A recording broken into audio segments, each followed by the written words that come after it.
Halo semuanya, selamat datang di Dunia Donghua. Bagaimana kabar kalian semua? Semoga selalu sehat dan baik-baik saja.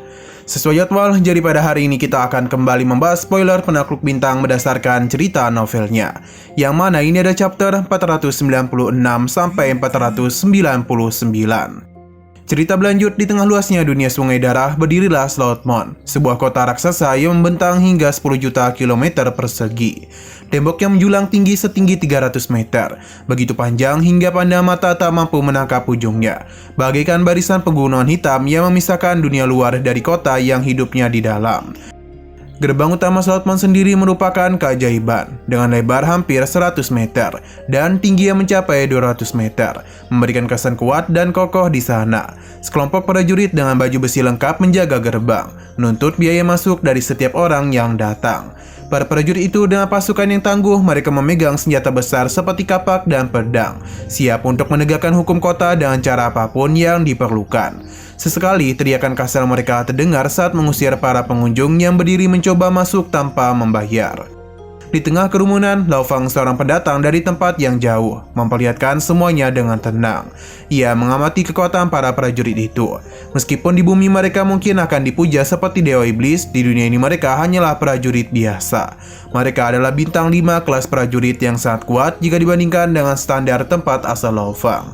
Namun ketegangan di gerbang tiba-tiba berubah ketika sekelompok prajurit berteriak dan penuh hormat atas kedatangan Tuan Muda Nanke.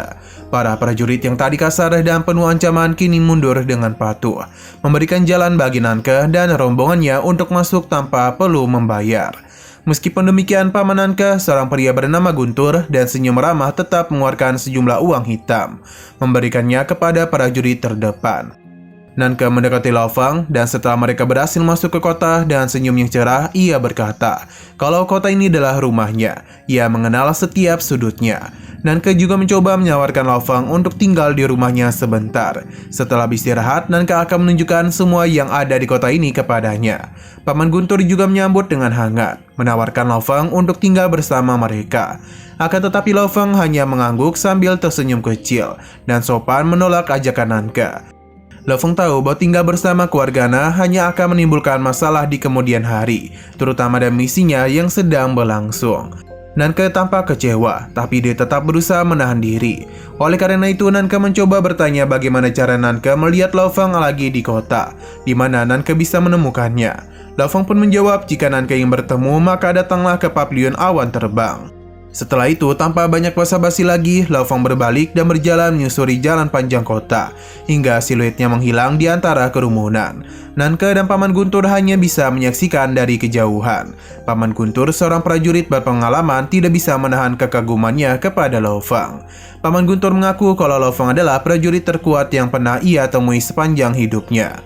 Setelah Lao Fang pergi, Nanke dan rombongannya kembali ke rumah keluarganya. Slothmon terlalu besar untuk dijelajahi dalam waktu singkat. Kota ini mencakup area lebih dari 1000 km persegi, hampir sama dengan beberapa negara di bumi. Dibutuhkan hampir 1 jam bagi mereka untuk tiba di rumah keluarganya. Salah satu keluarga pedagang yang cukup dihormati di kota itu. Meskipun demikian, mereka hanyalah kelompok menengah dibandingkan dan organisasi besar seperti 13 kapak, sebuah kelompok yang mendominasi di banyak wilayah kota. Di rumah keluarganya, Nabu, ayah Nanke, mendengarkan dan cermat cerita yang disampaikan oleh putranya dan Paman Guntur. Mendengar bagaimana Lao Fang mengalahkan 13 kapak dan mudah membuatnya sangatlah terkejut. Pasalnya, Nabu tahu bahwa prajurit sekuat itu sangatlah langka, bahkan di dunia sungai darah yang keras ini. Namun Nabu adalah orang yang bijaksana. Dia segera menyadari bahwa Lao Fang tidak ingin terlalu dekat dengan keluarganya.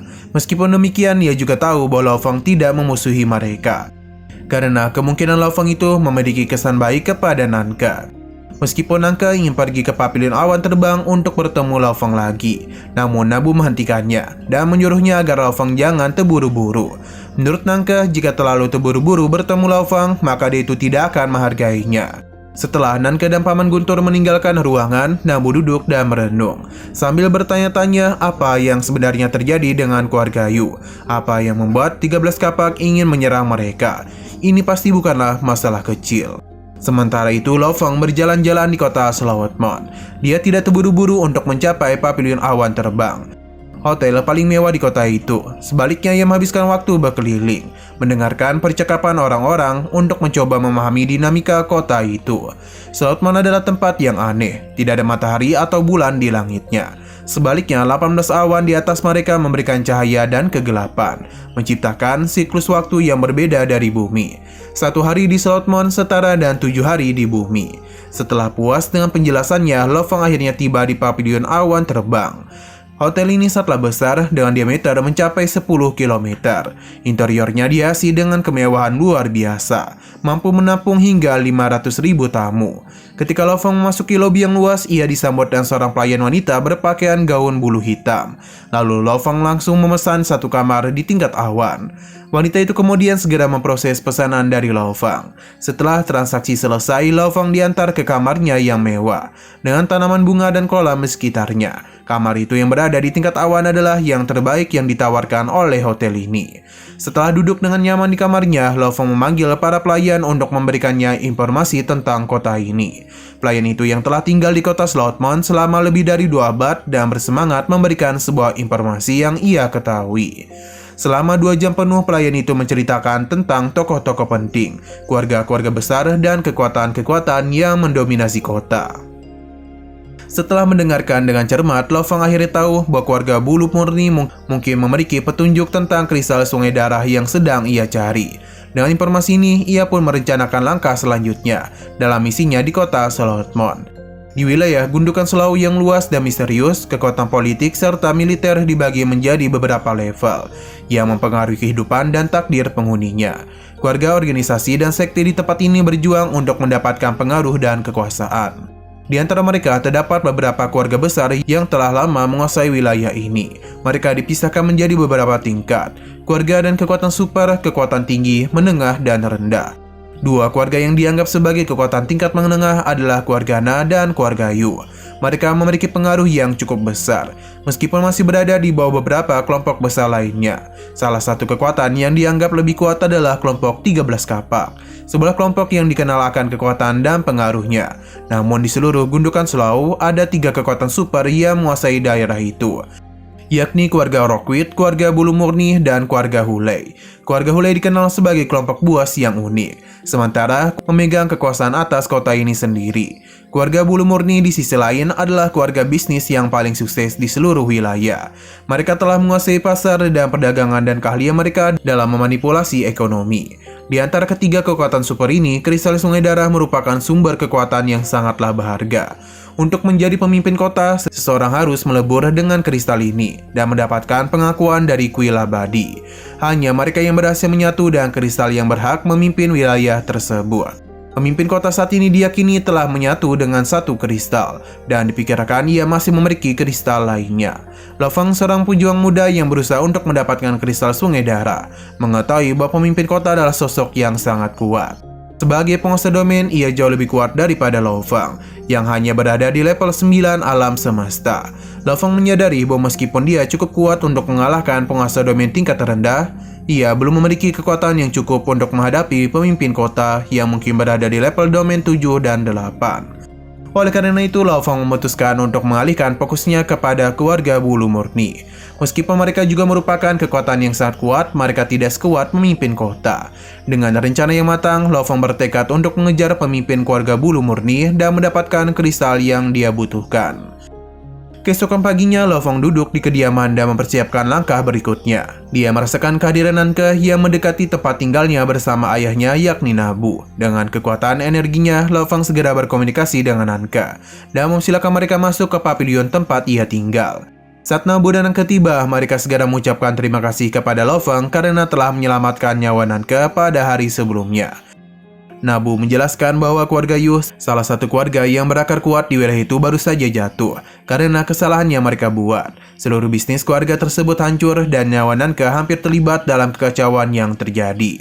Keluarga Yu diketahui telah meminjam sejumlah besar uang untuk mendapatkan 1 set baju besi dari runtuhan dewa kuno. Mereka percaya bahwa baju besi itu akan memberi mereka kekuatan besar, tetapi sayangnya tim yang dikirim untuk mengambil baju besi tersebut hancur dan keluarga Yu tidak bisa membayar kembali utang mereka. Akibatnya para pemberi pinjaman marah dan menghancurkan keluarga tersebut. Mendengar cerita itu, Lo Fong penasaran dan runtuhan dewa kuno yang disebut-sebut dalam pembicaraan ini. Dia belum banyak mengetahui tentang tempat itu, meskipun dia sudah pernah mendengar sekilas tentangnya. Reruntuhan dewa kuno adalah medan perang kuno yang sangat luas, dengan diameter 100 miliar kilometer. Tempat ini adalah sisa-sisa dari pertempuran besar yang pernah terjadi antara prajurit kuat di benua Sungai Darah dan orang luar, makhluk yang datang dari luar angkasa. Nabu menjelaskan bahwa medan perang itu penuh dengan senjata dan pelindung khusus dari makhluk luar angkasa. Beberapa pelindung yang ditemukan di sana bahkan berasal dari para prajurit abadi yang jatuh selama pertempuran besar itu. Meskipun reruntuhan tersebut penuh dengan bahaya, banyak pejuang yang berani memasuki tempat itu dan harapan menemukan harta karun yang ditinggalkan oleh para prajurit yang telah gugur. Salah satu aspek yang menarik perhatian Lo Fong adalah aura pembunuh yang kuat di runtuhan tersebut.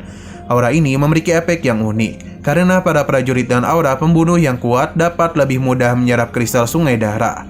Hal ini menyebabkan banyak pejuang berbondong-bondong ke runtuhan tersebut untuk meningkatkan kekuatan mereka. Lo Fong memahami bahwa aura pembunuh ini terkait dengan kemampuan seseorang untuk menyerap kristal Sungai Darah. Semakin kuat aura pembunuh seseorang, semakin mudah mereka dapat menyerap kekuatan dari kristal tersebut. Hal ini membuat reruntuhan dewa kuno menjadi tempat yang sangat penting bagi siapapun yang ingin meningkatkan kekuatan mereka. Dengan informasi baru ini, Lo Fong merasa lebih yakin bahwa reruntuhan dewa kuno adalah tempat yang sangat penting dalam pencarian untuk menjadi pejuang yang lebih kuat. Meskipun tempat itu berbahaya, ia bertekad untuk menjelajahinya jika diperlukan demi mendapatkan kristal Sungai Darah yang ia butuhkan. Hari-hari berikutnya, Lo Fong melanjutkan persiapannya. Ia tahu bahwa menghadapi keluarga bulu murni tidak akan mudah, tetapi ia sudah merencanakan setiap langkahnya dengan hati-hati. Lo Fong menyelidiki rumah besar keluarga tersebut dan mempelajari struktur serta lokasi terpenting di dalamnya. Pada malam hari ke-6, setelah mempersiapkan segalanya dengan matang, Lo Fong bergerak menuju rumah besar keluarga bulu murni. Dan kecepatan yang luar biasa, ia tiba di rumah yang luas dan mewah itu, yang hanya sedikit lebih kecil dari rumah pemimpin kota. Dari udara, Lo Fong melihat rumah tersebut dan memutuskan untuk melancarkan aksinya pada malam tersebut. Dalam perjalanan misinya, Lo Fong masih menyimpan rasa waspada.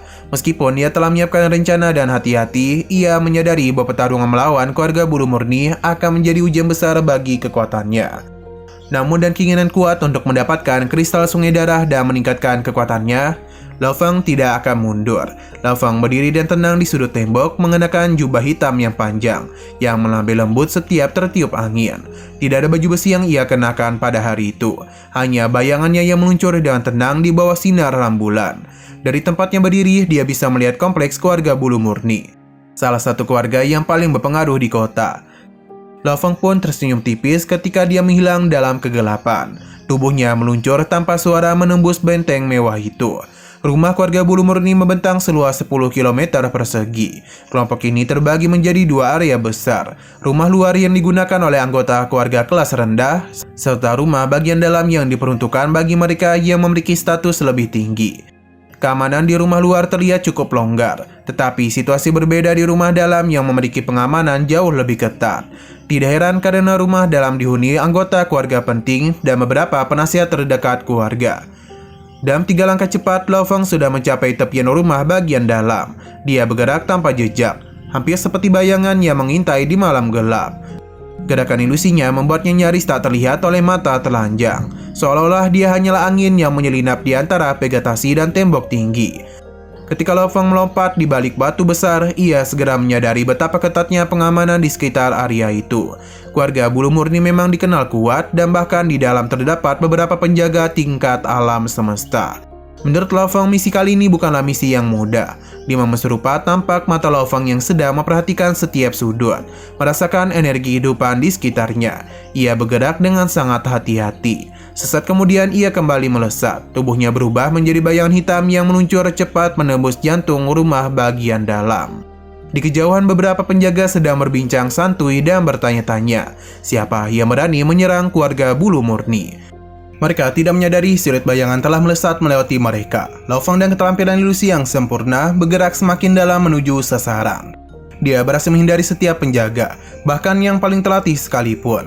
Keluarga bulu murni meskipun tak tertandingi di kota masih terlalu lamban untuk mendeteksi kehadirannya. Setelah bergerak lebih jauh ke dalam, Lao Fang sampai di sebuah pavilion yang tenang. Dari informasi yang dikumpulkannya selama beberapa hari terakhir, ia tahu bahwa disinilah penasihat keluarga yang penting tinggal. Pria berjubah putih itu, Yu Qiu, adalah ahli taktik yang terbaik dari keluarga bulu murni. Salah satu orang kepercayaan pemimpin keluarga. Namun, Lao Fang telah membuat Yu Keki tunduk sepenuhnya padanya dan menggunakan teknik jiwa, sebuah kemampuan luar biasa yang ia pelajari dari gurunya yakni Huyan Bo. Di dalam pavilion, Yu Keki sedang duduk, matanya terpejam seolah tengah merenung. Tiba-tiba sebuah suara menggema di ruangannya memanggil nama Yu Keki. Ketika Yu Keki membuka matanya dengan terkejut menoleh ke arah sumber suara itu.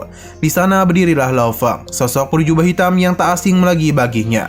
Tatapan Yu Keki berubah hormat dengan tanpa ragu, ia segera membungkuk.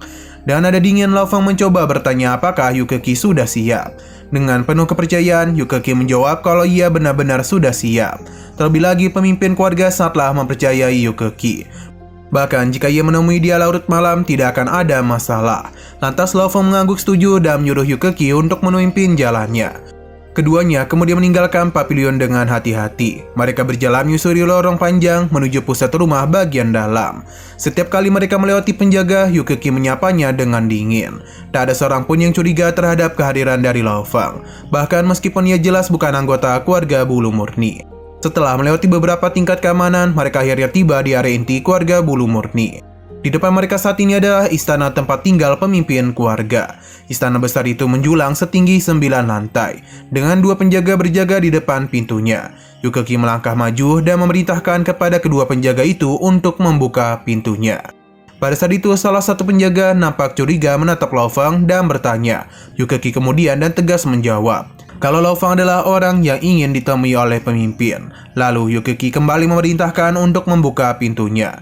Namun penjaga itu tampaknya ragu, sambil mengatakan kalau pemimpin sudah beristirahat. Jika ada yang berani mengganggunya, maka ia akan marah. Hal demikian membuat Yu Keki pun dengan kesal sambil meminta kepada para penjaga untuk mempercayainya. Karena pemimpin lebih ingin bertemu tamu ini daripada beristirahat. Lalu dan penuh emosi, Yu Keki menyuruh agar segera membuka pintunya atau para penjaga itu akan bertanggung jawab. Penjaga itu akhirnya mengalah dan cepat ia membuka pintu dan masuk ke dalam istana peninggalan Lao Fang dan Yu Keki di luar. Tak lama kemudian pintu besar di lantai 1 istana terbuka dan keluarlah seorang pria bertubuh tinggi yang hanya mengenakan pakaian malam. Tatapannya segera tertuju kepada Lao Fang dan kecurigaannya mengeluti wajahnya. Namun sebelum dia sempat bertindak, Lao Fang sudah bergerak. Tampak Lao Fang melesat meninggalkan jejak bayangan saat dia menyerang ke dalam halaman. Dalam sekejap juga, 9 penjaga bayangannya melompat turun dari tingkat atas istana. Sementara lebih dari 300 penjaga lainnya segera bergegas untuk mengepung Lao Fang. Masing-masing dari mereka memegang senjata siap untuk melindungi pemimpin mereka. Dan gerakan halus ia melepaskan energi rohnya yang kuat, mengendalikan setiap senjata yang dipegang oleh para penjaga. Dalam sekejap mata, senjata-senjata itu berbalik ke arah, menusuk pemiliknya sendiri. Tidak yang bisa menghentikannya, darah segar pun mengalir membasahi tanah di bawah sinar bulan yang pucat. Pada saat itu, hanya dalam beberapa detik, seluruh halaman dipenuhi tubuh 300 penjaga. Dan 9 penjaga bayangan semuanya pun meninggoy. Lao Fang bergerak cepat menuju pemimpin keluarga bulu murni, mencengkeram lehernya dan satu tangan seperti menangkap seekor ayam. Wajah pemimpin itu dipenuhi dengan ketakutan. Tanpa membuang waktu, Lao Fang menariknya ke dalam bayangan dan mereka berdua menghilang dalam kegelapan malam, meninggalkan istana yang hening dan basah oleh darah. Sementara itu di sisi lain, di suatu malam yang dingin, Purvator Tao tengah duduk di dalam pavilion mewah miliknya. Pavilion itu bukanlah sembarang bangunan. 3 lantai yang menjulang terbuat dari kayu berwarna ungu yang sangat langka dan mahal. Hanya biaya konstruksinya saja sudah jauh lebih tinggi daripada nilai total semua aset yang dimiliki oleh keluarga Purvator lainnya. Tao pria dan janggut hitam tebal duduk diam dalam meditasi. Energi rohnya menyebar keluar membentuk pelindung spiritual di sekitar wilayahnya. Namun sesuatu yang mengerikan segera terjadi. Dari arah timur laut, Tao merasakan gelombang energi besar yang aneh. Sebagai seorang pejuang, kekuatan energinya tidak sekuat para pembaca roh. Tetapi di levelnya, dia tetap bisa memindai area dalam radius luas. Ekspresinya segera berubah serius ketika energi rohnya menyapu seluruh wilayah. Mendeteksi sesuatu yang mengerikan, dan cepat Tao melompat dari tempat tidurnya dan menghilang secepat angin. Saat tiba di istana utama keluarganya, pemandangan yang menyambutnya membuat darahnya berdesir. Di depan matanya, Lebih dari 300 tubuh prajurit keluarganya tergeletak tak bernyawa di tanah. Darah mereka mengalir deras, bercampur dan cairan putih yang memuakkan. Di antara para korban ada 9 penjaga bayangan, pasukan elit yang tidak seharusnya mudah ditaklukkan. Di atas istana melayanglah seorang pria berjubah abu-abu dengan janggut hitam. Matanya penuh akan amarah. Di lantai 2, seorang wanita cantik mengintip dari balik jendela dan menjerit ngeri melihat pemandangan berdarah tersebut. Tanpa basa-basi, Tao segera menyeretnya dan pria berjubah abu-abu itu ke hadapannya. Dia penuh amarah bertanya apa yang terjadi di sini.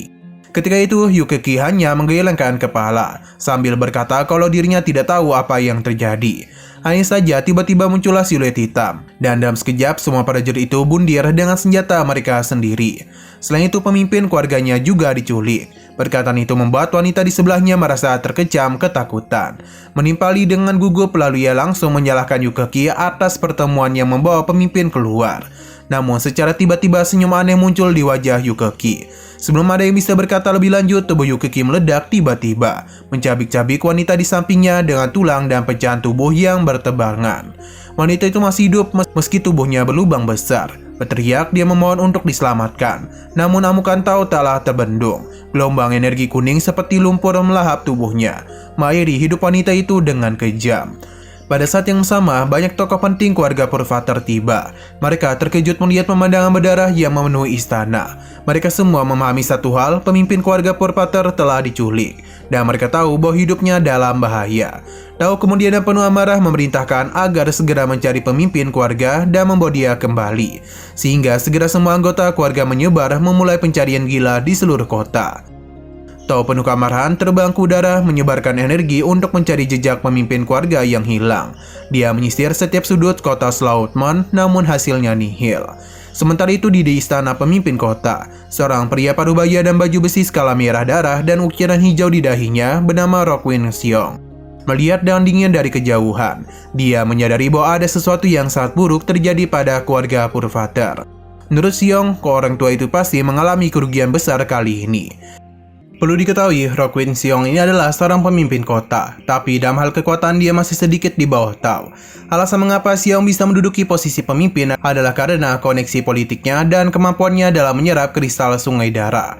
Namun dalam kekacauan itu ada salah satu yang Xiao ketahui. Keluarga Purvatar sedang dalam krisis besar. Dia memerintahkan bawahannya untuk mencari tahu apa yang terjadi pada keluarga musuhnya. Dengan kekacauan yang melanda keluarga Purvatar, kota Sloutmon menjadi medan penuh intrik dan perselisihan antara berbagai kekuatan yang beroperasi di bawah permukaan. Sementara itu di ketinggian 30.000 km dari kota, Lo Fong tengah terbang dan pemimpin keluarga Purvatar yang sedang ia culik. Setelah menghancurkan badan tiang pemimpin itu, Lo Fong menginterogasinya tentang kristal sungai darah, sumber kekuatan yang sangat berharga di dunia itu. Di bawah pengaruh kekuatan roh Lo Fong yang kuat, pemimpin keluarga Purvatar Chong mengungkapkan bahwa kristal sungai darah yang ia cari ada di tangan sesepuh keluarganya Purvatar Tao. Chong menjelaskan bahwa meskipun Tao memiliki kristal itu, dia tidak bisa menyerapnya. Itulah sebabnya posisi pemimpin kota jatuh ke tangan keluarga Rockweed. Selain itu, Chong juga menyebutkan bahwa kristal lainnya berada di tangan Rockweed Zan, saudara pemimpin kota, yang menggunakan sebagai simbol statusnya. Lo Fong merenungkan informasi ini dengan serius. 2 kristal, satu di tangan Purvatar Tao dan satu lagi di tangan Rockweed Zan, adalah kunci dari permainan kekuasaan itu. Menyadari hal demikian, Lo Fong hanya tersenyum dingin, karena dia telah mendapatkan informasi yang dia butuhkan. Keluarga Purvatar dan keluarga Rockweed, meski keduanya kuat, kini terjebak dalam permainan yang lebih besar. Permainan yang dimainkan oleh seorang pejuang yang jauh lebih kuat daripada mereka semua. Di tengah langit gelap dunia sungai darah, Lo Fong mempersiapkan langkah selanjutnya dalam strategi yang cermat. Nah, sayang sekali lagi seru-serunya, spoiler pada hari ini pun harus bersambung dulu. Oke, sekian dulu pada video kali ini. Untuk video selanjutnya akan segera hadir. Jadi bagi kalian yang ingin mengikuti series ini, langsung saja klik subscribe dan aktifkan loncengnya. Terima kasih yang sudah menonton video sampai habis. Jika kalian suka pada video ini, klik like dan share ke teman-teman kalian tentang channel ini. Dan ditunggu aja kelanjutannya. Oke, sampai jumpa di video selanjutnya.